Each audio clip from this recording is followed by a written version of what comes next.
হত্যা মামলায় নাম আসা তারকা ক্রিকেটার সাকিব আল হাসানকে জাতীয় দল থেকে বাদ দিয়ে মামলার তদন্তের স্বার্থে তাকে দেশে ফিরিয়ে আনতে আইনি নোটিশ পাঠিয়েছে।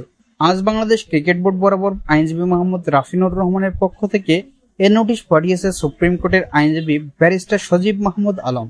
এদিকে আজ দুপুরে বিসিবি কার্যালয়ে বোর্ড সভাপতি ফারুক আহমেদ সহ বেশ কয়েকজন পরিচালক বৈঠকে বসেছেন, যে কারণে এ ব্যাপারে বিসিবির কোনো বক্তব্য পাওয়া যায়নি। নোটিশ প্রদান করে আইনজীবী এ ব্যাপারে জানিয়েছে, সাকিব আল হাসানের নামে এর আগেও অনেক রকমের অভিযোগ ছিল, এখন তার নামে একটি হত্যা মামলা হয়েছে। আইনজীবী বলেন, আইসিসি ও বিসিবির দুর্নীতি বিরোধী কোডে বলা আছে, যখন পুলিশ কোনো অভিযোগ গ্রহণ করবে বা যখন কোনো ফৌজদারি অভিযোগ আসবে, তখন সে বিষয়টি সংশ্লিষ্ট বোর্ড বিবেচনা করে তাকে সাময়িকভাবে অপসারণ করতে পারে। যেহেতু এটা তদন্তাধীন একটি বিষয়, তাকে খেলা থেকে বাদ দিলেই হবে না, তাকে দেশে ফিরিয়ে আনার ব্যবস্থাও করতে হবে, কেননা তদন্তের প্রয়োজনে তার কাছে প্রশ্ন থাকতে পারে।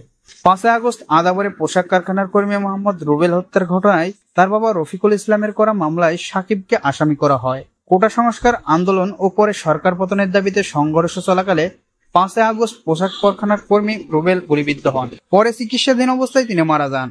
হত্যার নির্দেশদাতা হিসেবে এ মামলায় সাবেক সংসদ সদস্য সাকিব সহ সাবেক প্রধানমন্ত্রী শেখ হাসিনা, সাবেক সড়ক পরিবহন ও সেতুমন্ত্রী ওবায়দুল কাদের সহ 156 জনকে আসামি করা হয়েছে। এছাড়াও অজ্ঞাতনামা আরো 400 থেকে 500 জনকে আসামি করা হয়। মামলার এজাহারে বাদীর অভিযোগ, 5 আগস্ট রুবেল আদাবরের রিং রোডে মিছিলে অংশ নেন। এ সময় আসামিদের প্রত্যক্ষ ও পরোক্ষ নির্দেশ, প্ররোচনা, সাহায্য সহযোগিতা ও মদদে মিছিলে গুলি ছোড়া হয়। গুলিবিদ্ধ অবস্থায় রুবেলকে হাসপাতালে ভর্তি করা হলে চিকিৎসাধীন অবস্থায় 7 আগস্ট তিনি মারা যান।